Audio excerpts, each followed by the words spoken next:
Shotgun with Charlie.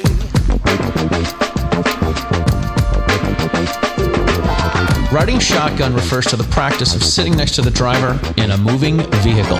The term riding shotgun came around after the time of the stagecoach, when somebody used to sit next to the driver holding a shotgun, in case they ran into bandits. My name is Charlie Cook, and I drive a lot. I like to talk to people while I'm driving, so I interview people in my car while I'm driving. Welcome to Riding Shotgun with Charlie.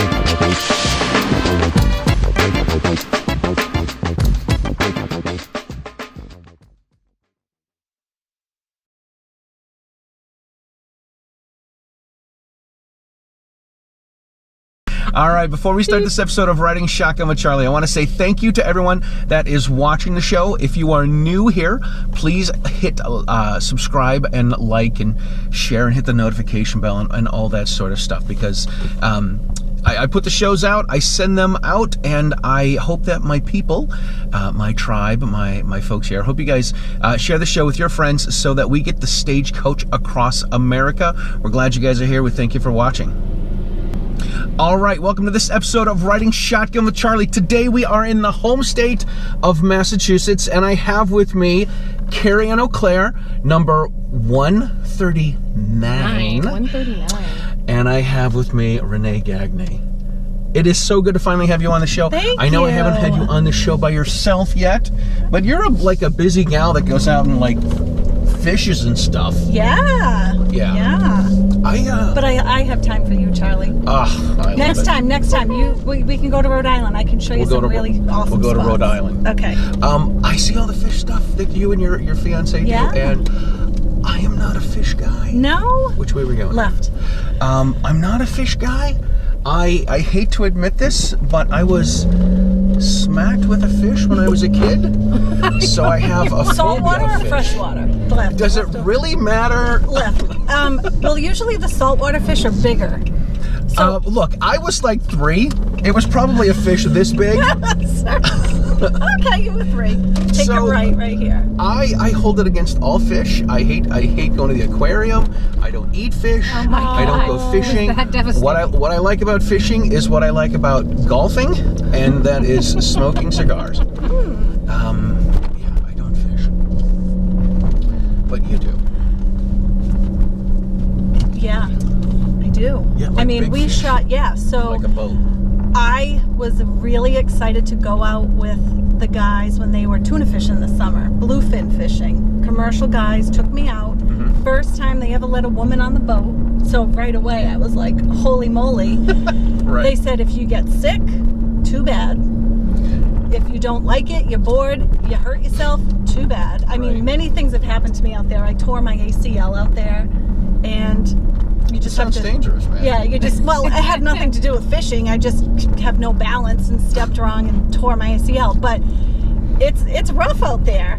I mean, you've seen the Perfect Storm. Oh, yeah. Right. That's not a joke. I mean, that is not dramatics. That really happens out there. So this last fish they caught, 1,100 pounds. That's insane. I mean, you know when you shoot a gun, that feeling you get like, whoa, that was so awesome. That's what it's like reeling a fish that size in. I will take your word for it. It's that awesome. You're going to have to come out with us sometime. Oh my God. You would love it. The only time I've been on a boat is to go back and forth to from Hyannis to the vineyard in Nantucket. Oh yeah, ferry. That's it. And there was one time when it really did not go over well. I was playing with a band. I know this isn't about me, but I was playing with a band. I was playing with 2 bands actually, and both bands had a gig on the vineyard on the same night.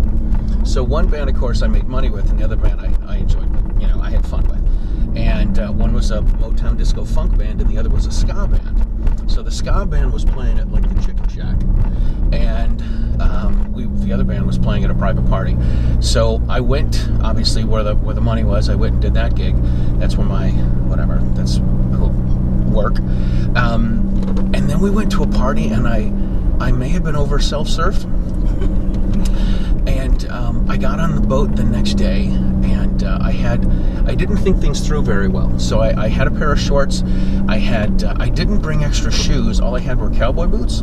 So I had a pair of shorts, a cowboy boots, and a t-shirt. And I ended up puking over the side of the boat. Oh, and I hear this woman. I hear this woman tell her son. She's like, "That's not very funny." And then I went and laid down, put a hat over my face and laid down. And I hear one of the guys from the ska band go, "Hey Charlie, how you doing?" I'm like,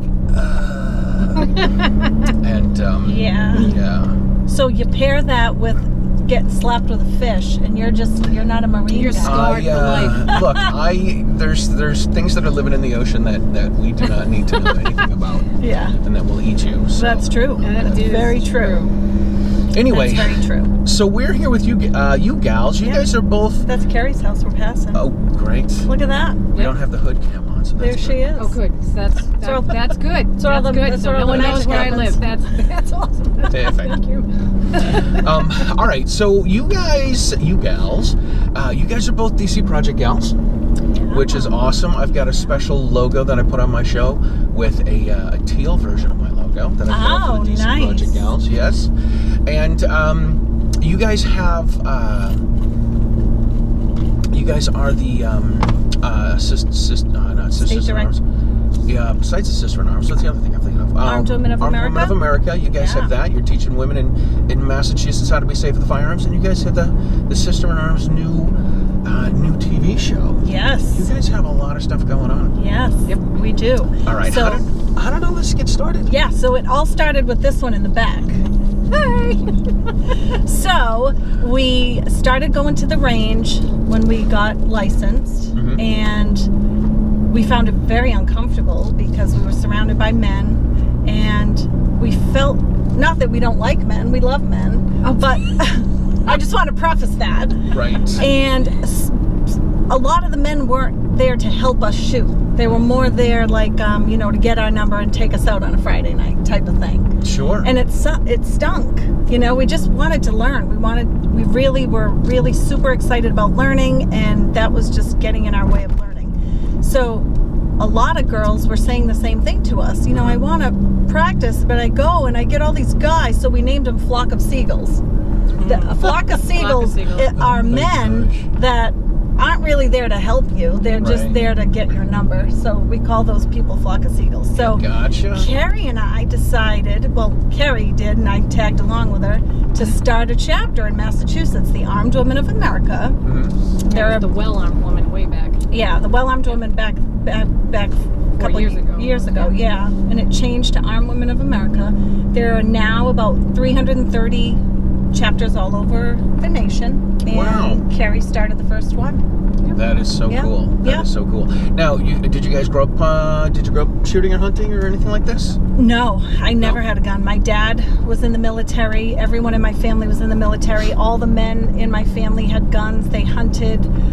Long guns to me I never touched them because I was taught, don't touch the guns. They're probably loaded, right? Dad left them probably loaded, ready to go. Because it was a different time in America. Yeah. Oh, yeah. I mean, upright in the closet behind the coat. That Right. was where he kept it. You just didn't touch it. We had 4 kids in the family, babies running around, Mhm. guns in the house, but there was a very strong sense of, this is a tool, you don't touch it. It wasn't Right. like it is now. Kids have video games, they're shooting each other, they're killing each other. It just wasn't like that. Like, we used guns as a tool back then. Right. They weren't what Well, I think also that people are afraid to even talk about firearms, and that's where I was at one point. I know when we first started the chapter, I was nervous letting myself out of the closet, so to speak. Mm. And then finally, when we realized how important it was to start the chapter, we decided, well, I did anyways, I'm going to let people know, because here I am, I'm Yeah. gonna come out of the closet, this is what I do, and some people understand it and some people don't. But we also found that there's a lot of women still that have come to our chapter meetings, and and their family doesn't even know. Maybe their husband, but not their kids, Wow. which blows my mind. So with that said, how can you teach gun safety to your family if not everybody in your family knows what's going on? Right. And it's not a bad thing, but because society makes it that way,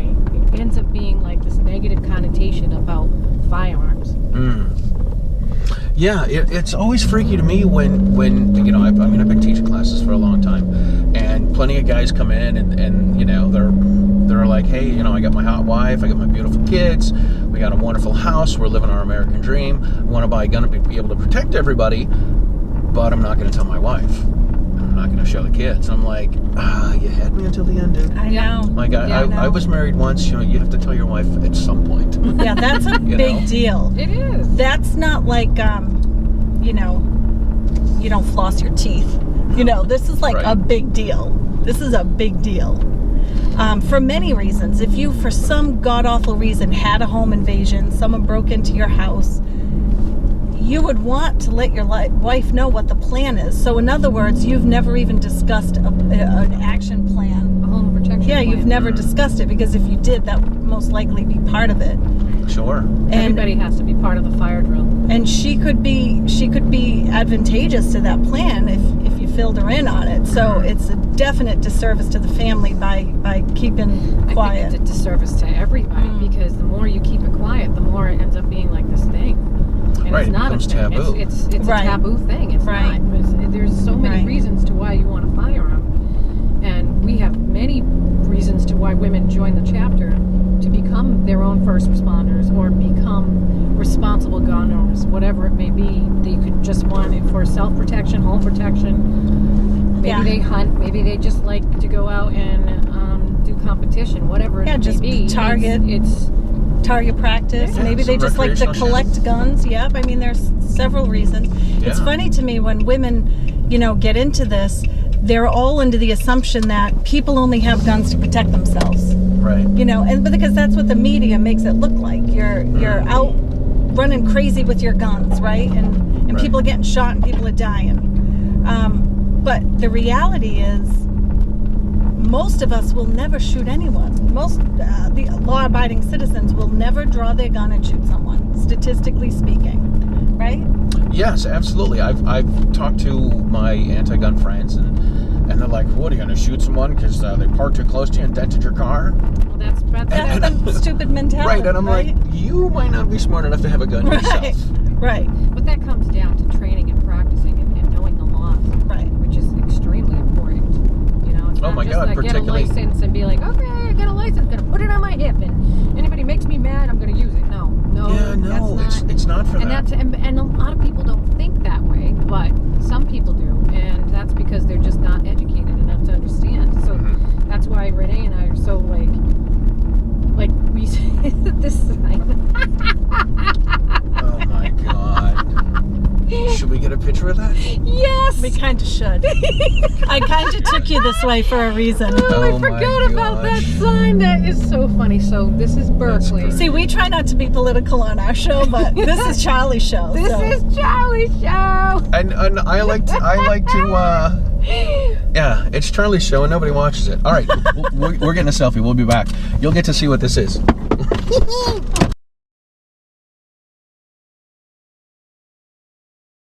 We will put that picture right here.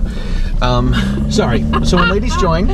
So So when we have new members of the Armed Women of America, we meet once a month. Yeah. And we go over a teaching component for about an hour, and then we take them to the range and we practice what we just learned, or just have, you know, open practice, whatever. Sure. So it's about a two-hour meeting once a month, and it's crazy to me how many members don't take their gun out in between our monthly meetings. And even for dry practice? Well, they're starting to. They started ordering mantis and stuff. They're starting to practice. They're starting to realize the importance of it. But that's when I realized Kerrie and my teachings are changing the way people think, because we're prefacing education. Yeah. You know, education is the key to firearm safety. So there's no handbook that comes with a gun when you buy it, other than the owner's manual. Right. There's no, and I say this all the time, and I can't, it baffles me. And this is why Kerrie and I are on this crusade that we're on, because you know, so I have this gun now. How do I use it? Where do I go? What range is good? Who do I call? It's like trying to find an electrician. How do you know what electrician to use? There's good ones, there's bad ones. Right. that's like that with every profession, right? Oh, absolutely, absolutely. So I feel like without people like us spreading the word and, you know, getting awareness out there, there's just so many people just walking around not knowing what to do. It's education really is the thing, and I've become one of these guys where I'm like, you know what? I don't think you should have to have a license. I don't think we should have restrictions. I do think, I agree with you, but at the same time, but education is important. Correct. I don't want to make it a requirement to get a license. But once it's like Spider-Man. Like, with great power comes great responsibility. Exactly. Right. And if you're going to have a tool like this, you need to learn how to use it, know when you can use it, and how to take care of it, and all that kind of stuff. And then I love the argument when people are like, well, not everyone should have a gun. You're right. Not everyone should. Bad guys should be in jail. Right. So if the judicial system just did their job, oh my God. We could do a whole show on that. Yeah, we don't have that kind of time. I know. But I mean, that would be part of. Yeah, absolutely. It's I call it the revolving door of justice, and I totally snagged it from someone else, of course. But what we're really, particularly here in Massachusetts, we're living in what's the word I'm looking for? We're living in a society. We're living in a state where the state wants to come down more on you and I for having a magazine that holds more than 10 rounds, or if we have a ghost gun. Right. It's not. If we have these things, it's not going to do anything. But at the same time, someone will have a gun illegal. They'll have a magazine that has more than 10 rounds, and they'll get caught with fentanyl, and and they get put back out in the street, slapped on the hand. Plead guilty to the fentanyl charge, and the gun charges disappear. And you're like, wait a second, this isn't right. You heard about the shooting in Texas on the maternity ward? No. The guy shot 2 nurses and killed them. He was going in. Yeah, he was there as first of all, he had an ankle bracelet on. Okay. So there's my case in point right there. Like, if these guys were just in prison where they belong, they wouldn't be out wreaking havoc on our communities. So the thing that bothers me the most, I think, is because people think that taking away something is going to make something better. But it's like the stabbing that just recently happened. Are they going to, take away the knives? Are they going to take away the cars because somebody's texting the box and driving? Cutters? Are we taking away box cutters? If you're Paul Pelosi, the hammers are fine. Yeah. It's not a tool. It's a different type of tool. Yeah. But these legislators are making these laws with bad guys in mind. Bad guys don't follow laws. Why are you making laws for 10-round magazines? And you can take all the guns you want. When the bad guy's going to get a 30-round magazine. Right. And the bad guys are still going to get the guns. They're still going to get whatever they want to do whatever they want. And if they can't get them, they're going to do something else, and it's going to be the same outcome. Right? I'm not asking. End up getting hurt or killed. I'm not asking for anything more than what a police officer carries to protect himself. Boom. My life and my family's life is just as important as that police officer. We're doing the same job. We're trying to protect ourselves, and I'm smart enough to know that one police officer, now we've been driving around, this is just a small fraction of this town, right? Mm-hmm. I know that there's only a couple of police officers on each shift.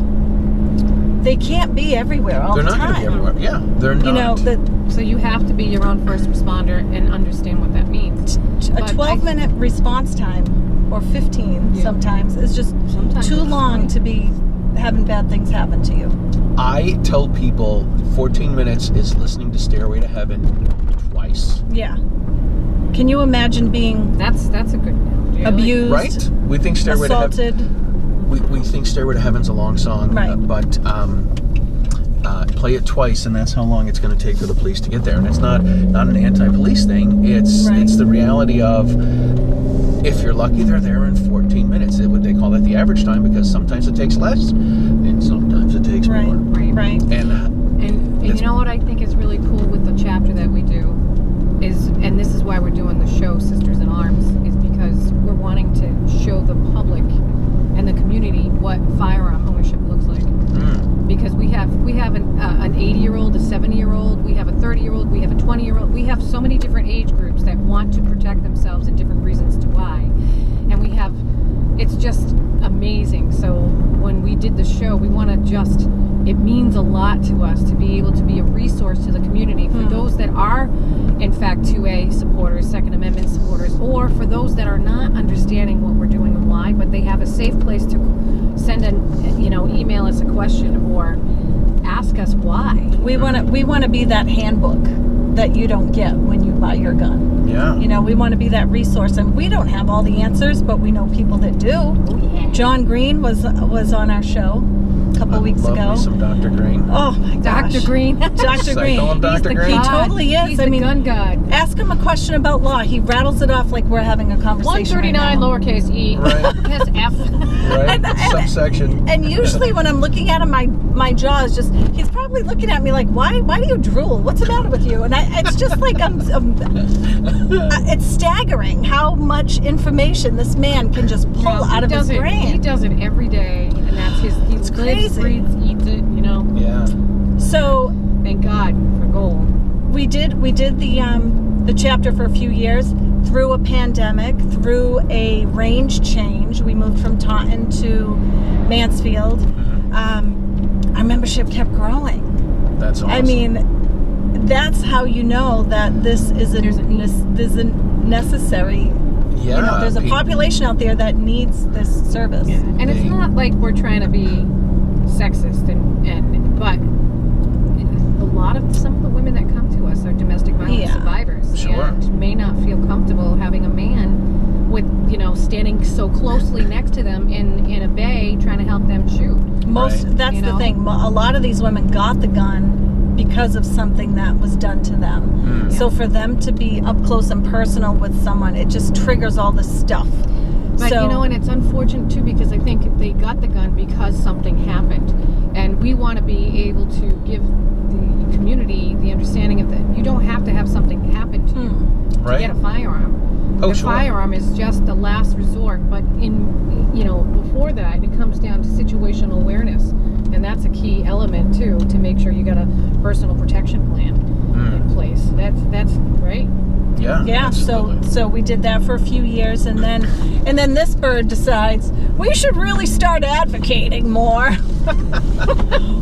We should join the DC project, and I'm like, what is going on? So she becomes the DC project state director for Massachusetts, and delegate first. I became a delegate. Yeah. I became a delegate, which is a member. Yeah. So she passes out, emails us the bills that are out, and ones that we oppose, ones that we support. We write letters. Something that the DC girls do that a lot of people don't do. A lot of people email letters, stand outside with signs, and that's about as far as they get. Not that that's bad. That's awesome. Anything you do is better than nothing. There's definite power in numbers, right? Yeah. But the DC project girls actually meet with congressmen, legislators. Throughout the year, from all over the different states. And we get meetings like that, and we have really powerful conversations. And they testify. Yeah, and we testify. Amazing ladies. And I'm not going to sit here and pretend that all of our meetings are awesome and they're all like, yeah, we support guns, because that is not true. Right. That is not true. But we definitely go in there with respect, and our first lines out of our mouth is we're not here to try to convince you of things that you don't believe in. We're here to find a common ground. We both want the same thing. We want to protect our families, protect ourselves, be safe in our communities. And when you say things like that, you can't negate, that can't be challenged. Right. Like, who's not for being able to keep yourself safe? Exactly. So that's where we start. We build that foundation there, and then we just build from there. And they're good. And we've met with, we had 133 meetings in 4 days in DC in September. Wow. Yeah.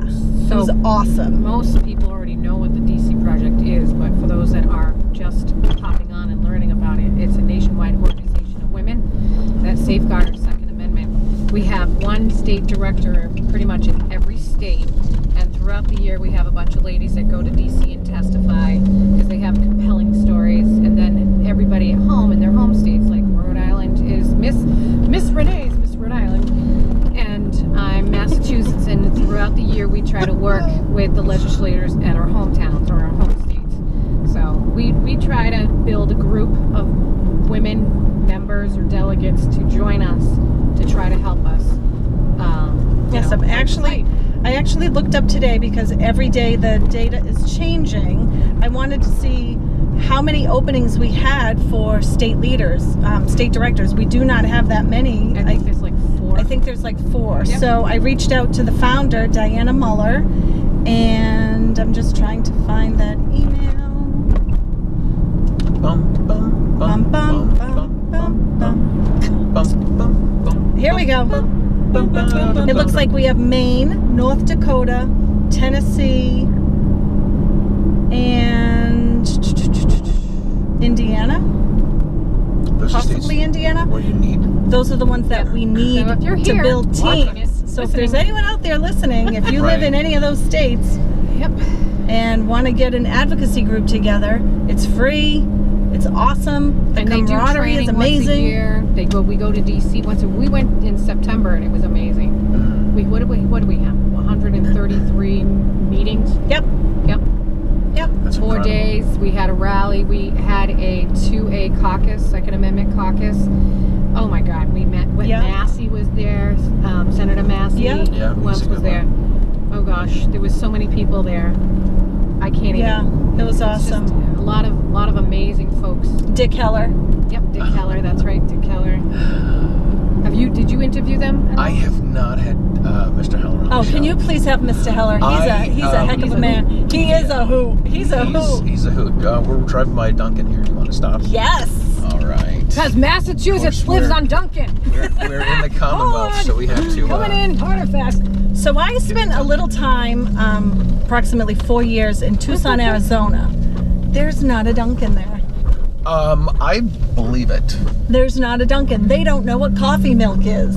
Oh, that They just don't know blows what my mind. linguiça is. I had to move back. I was like, people. Hi, what All can I get for you? Hi, can I have a small iced coffee with 2 sugars and 3 whole milks? 3 whole milk, anything else? Anything for you? Anything? I'm good. That's it. All right, $2.99. You may drive right up. All right. $2.99. I make my own coffee at home because I am Vicky? tactically frugal. I love that. I want to be tactically frugal. Hi, $2.99. How you doing? Good. How are you? Good, thanks. That means I'm a cheap bastard. Do you have cash? No, I never have cash. Oh my gosh! Here. No. We have to. And do I cash. dropped my credit card in your seat Well, you somewhere. can leave that. That's fine. It's well worth the $3. There you go. Oops. All right. How do you not have cash? What kind of people don't Because live on cash? I am an operating room nurse. I get paid. It goes directly into my account. Thank you. Have a nice They don't hand you. me money. It goes into my account. Oh my gosh! What, these kind of people do not live. So on I'd have to go to the ATM and take it out. But why? When I could just use my debit card for everything. Okay. I don't get charged to use my debit card. I have cash, I have cash too. but I only have $3. Oh, when my kids, we're gonna get in front of this truck. watch out. Oh, hang on. Hang on. Yeah, cash is important. Can we talk about the General Lee for a second? Yes. Okay. The general. I don't know if you know this about me, but it seems like I have flight of ideas, but I don't. Everything has a reason for. What was the General Lee? What kind of was it? A Dodge? The generally was a Dodge Dodge, Charger. yeah. Yes. Yeah. See, I may drive a We Dodge have him on our Charger. show. If he's listening and absolutely looking at this show, we want you on see, our show. my thoughts do go somewhere. Jeff Snyder, please. Yeah. I'm Anyway. in. I'm in. John Schneider. John John Jeff. Schneider Good and idea. He is a Yeah. huge 2A You gotta advocate. cut that out. I'd love to have him on. I'd love for you to have him in here. How do I get John Snyder on the show? I don't know. I don't know. Can we keep make it talking about happen? John Schneider, if you're looking at this, please. Right. I have a list of other people that are musicians that I want to get on the show. Yeah. John Schneider was my first boyfriend. He didn't know it, but he was. Okay. I was 12. I loved him. Very nice. Very What nice. other musicians? That I want to have? Yeah. Well, when I first started the show, I wanted to have Ted Nugent on the show. Oh, Ted come would be the deal. And then Awesome. I was trying to get Charlie Daniels on the show. Yeah, and then I was like, I want to take a fiddle lesson with him too. So then I had to go learn how to play the violin.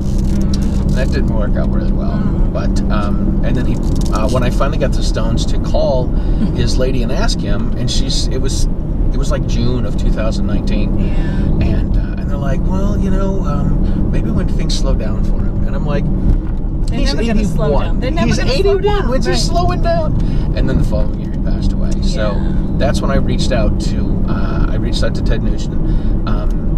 I tried reaching out to Kid Rock. I think he'd be pretty bad. Oh, he'd be fun. He'd be fun. I would love to have Hank Jr. on the show. Oh, yeah. And I recently made a connection with someone who went on tour with and wrote a book about Hank Jr. So That's awesome. I'm getting closer. Like the 6 degrees of Charlie Cook are getting closer. No, I and love closer and that. closer. I was born in Oklahoma. Yeah. And on an army base, and my dad, I grew up on that stuff, so That's cool. that'll be super awesome. All right. So this show that you guys have, tell me about this show, Sisters in Arms. Sisters in Arms. How did this come up? Like, how do you go from having this idea? How it came up was we meet with the Armed Women of America Monday night, 6 to 8. Not everyone can do that. So Kerrie and I were like, there's got to be a way that we can get more information to people other than just them coming to this one meeting once a month. So that was it. It was that simple. And we're like, well, how about if we have a TV show? How do you get a TV show?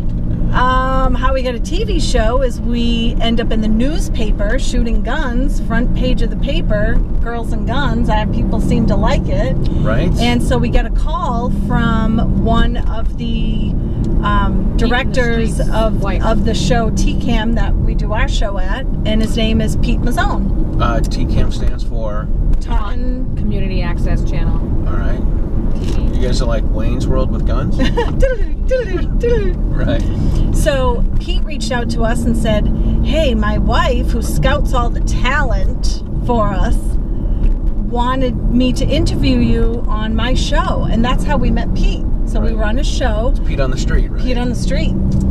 That's awesome. Pete on the street. Nice. And I originally, we have actually 2 homes. We have Berkeley Community Access Channel and Taunton Community Access Channel. Berkeley's fairly new, and so we decided to start it at Taunton. It's a little bit bigger, and they do the editing.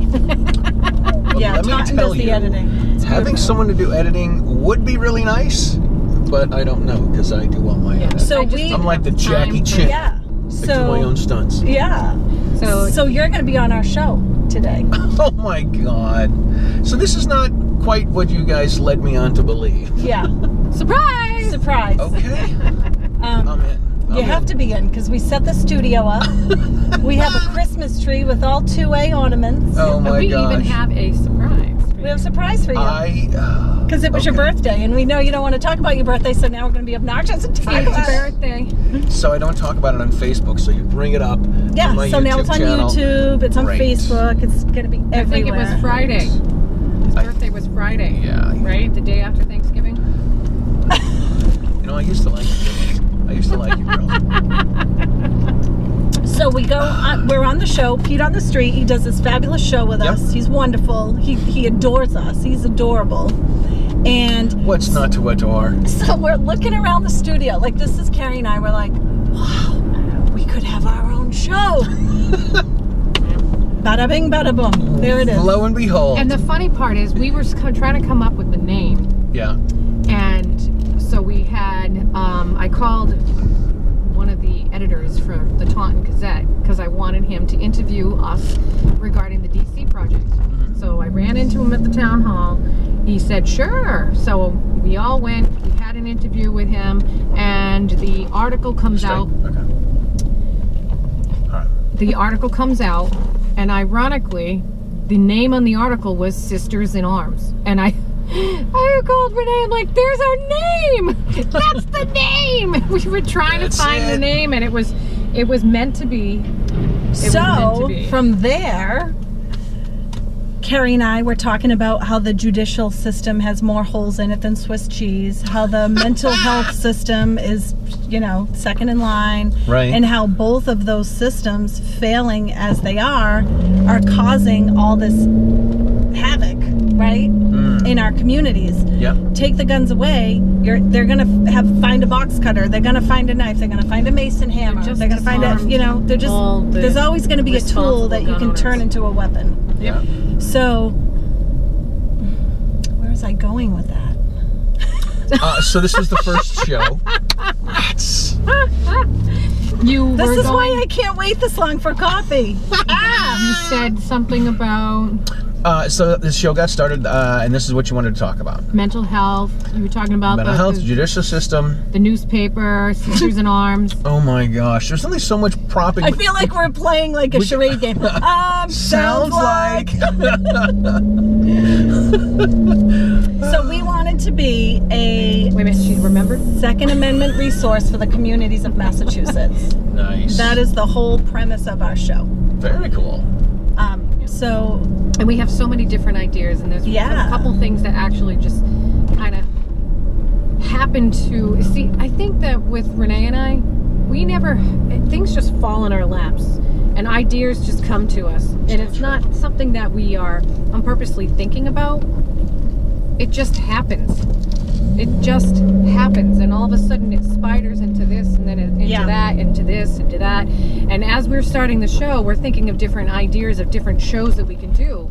And one show that we want to talk about that we're so excited to do down the road, which is mental health, and talk about mental health with gun owners. And of course, that's going to spider into just mental health in general. But I think, that right now, especially this time of the year, COVID hitting, the community being like gas is up, everything's up, prices are up, the economy's changed, people's mood and are different, and some people get very depressed around this time of the year. seasonal affective disorder. Yep, and it's no joke. We are very excited. We don't know when we're going to be having a show on this, because there's some other ideas that we're working on as well. So Yeah. it's spidered into something else, and we're very excited about it. So You're totally going to be on our show. Oh my god. Are you excited? I am excited. I love. Yes, I'm excited. I'm very excited. I blew about a this. surprise. I blew it. I was supposed to drive you there. Yeah, well, I'm lost, so it doesn't. Okay, take a left. We're taking really a left. sign? Is there a sign? No, that sign. Oh, Signs There's a- everywhere. Signs. right. All right. So, are we almost to? Yeah. All right. So, how can people? We're gonna plug all your stuff. How can people find all your stuff? Okay. ArmedWomen.org. Yeah. Right? ArmedWomen.org for Armed Women of America. Yep. DCProject.info for DC Project. Yeah. And Sisters in Arms, because it's a non-profit, the only thing we have right now for that is an email. If you want to check us out and have ideas for an upcoming show or questions or something like that, you can email us at sistersinarms2022@gmail.com. Yep. All right. Very cool. Yeah, we got some awesome, exciting things coming up. So.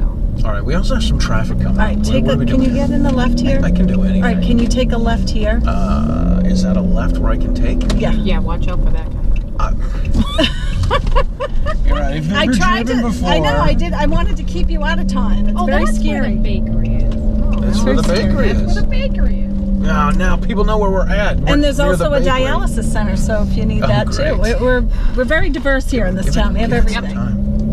Give it some DMV's time. over here, You got it all. Another Dunkin'. We have a medicine Dunkin'. center. Yeah. All right, where, And a church. guys? Man, just take me to a parking lot. No, take a right. Gonna Don't you roofie worry. me, have your way with me, and leave me for dead. Come on, girls. All right. Okay, so that's basically what Kerrie and I have been up to for the last 4 years, other than being wives and moms and Right, holding down those forts. holding down all that. And it's funny because everybody asks, how do you do all this? And it's just, I don't know how we do it, but we do it and we manage it, and we it's definitely a balance with family and kids and everything else, but I think we manage it pretty well. It can be difficult sometimes. It is. I just tell everyone I just try to keep up. That's all I'm trying to do. Yep. You know what I am sad about? People did say this would happen, and I'm like, it's not going to happen to me, and it's totally happening. When you become an advocate and a teacher, you don't get to shoot as much. Yeah. Oh my gosh, totally. And I said, okay, that's not going to happen. And it's totally happening. Yeah. And it's like, and you know, something's got to give. And so that is what. Yeah, that's my New Year's what it is. resolution Yeah. is to work on me shoot some and more. educating, continuing my education and really working on that, because I think that's important. Cool. We're sitting there wrapping it to everyone else. We You gotta, know. we got to follow Got to suit. do it ourselves. We absolutely. started, our journey started with, you know, the NRA and learning safety practices and shooting still things, paper, and perfecting that. But we've, in the last year or so, ventured into the USCCA, you know. Oh, that's cool. Yeah, more self-defense A little more defensive stuff. shooting. Yeah, I'm You very know, excited drawing about from that. a holster and doing defensive drills. And so our training has changed, which is good because we're able to teach our members of our chapter Something a little defensive more, stuff, right. because it's so important. If you're going to carry, you need to know how to draw and draw quickly and effectively. Right. You need to know when and when you can't shoot someone. You need to know a lot of stuff. Right. There's so much. And Kerrie and I don't pretend that we know it all. I mean, Right. we'll be the first to say, we don't know that. We're going to find it out and let you know. So That's why it's not just important to educate students, but it's also to continue your education as instructor. Oh my gosh, absolutely. So we had a pepper spray class. We had two people from a school in Beverly come on in and teach our class last couple Mondays ago. Pepper spray, and why pepper spray is better than mace.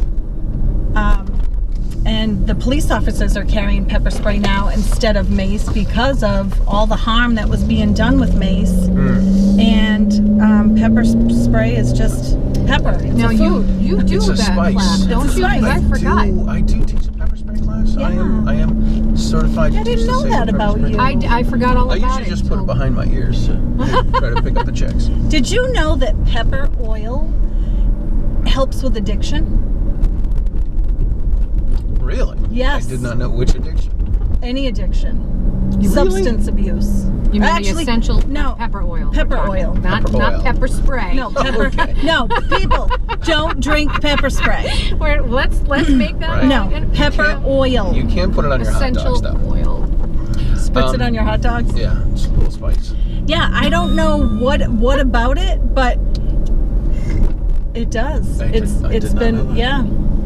Isn't that something? That is cool. So Kerrie and I met through essential oils. Since then, we've changed our essential oils to gun oil, but that's how we started. So It's still essential. I have about 85 essential oils and For all pepper. sorts of different things. Yeah, for thousands. I mean, that's what they used to use, Eastern medicine, way back before we had all these pills that we take, right? Right? We're gonna take a left up there. Okay. Charlie, I'm so excited you're gonna be on our show. I am excited as well. We're gonna wrap up my show here, so I'm gonna put links to all of your stuff. Anything else you want to plug? Way to Win Be Empowered. You want to plug that? Well, Ways to Be Empowered is a Facebook page that we created, and it's off of the chapter. So that's a private thing that we do separately. We do instruction classes separately. So that's a way to link up and find out what kind of classes we do. Cool. Anything else for you? No, that is it. That is it. All right, ladies. Thank you so much for being on the show. Charlie. Thank Always you. a pleasure. Thank you. Thank you. Thank you. Hey, if you get John Schneider, can we sit in the back? Sit in the back. Yeah. Definitely. Of course. And then Or you gotta- Ted Nugent. And then Or you Hank know, Williams. hey, I'll take listen, any of and those then guys. we're gonna drive him to our show, and he has no choice. You'll kidnap him. Yes. What do they call that kid? Now, since we already have you this know. videoed, it would be premeditated. Yes. Well, Yeah, is it's not it kidnapping. kidnapping if we say, do you mind if we take you to a special place? They I might think say that's yes. how it starts, isn't it? Oh my God. All right, listen, thank you guys for watching this episode of Riding Shotgun with Charlie. Please make sure you please make sure you check out all of the ladies and all the things that they do. And check out Renee and Kerrie Ann. If you are not a member of the Second Amendment Foundation, you should join them at saf.org. You can support them at the CCRBKA, the Citizens Committee for the Right to Keep and Bear Arms. You should check out all of your pro-freedom podcasts in one place at sdrn.us. That's the Self-Defense Radio Network. And if you've made it this far, you should be liking and subscribing to all of this stuff, Riding Shotgun. We'll see you guys next time.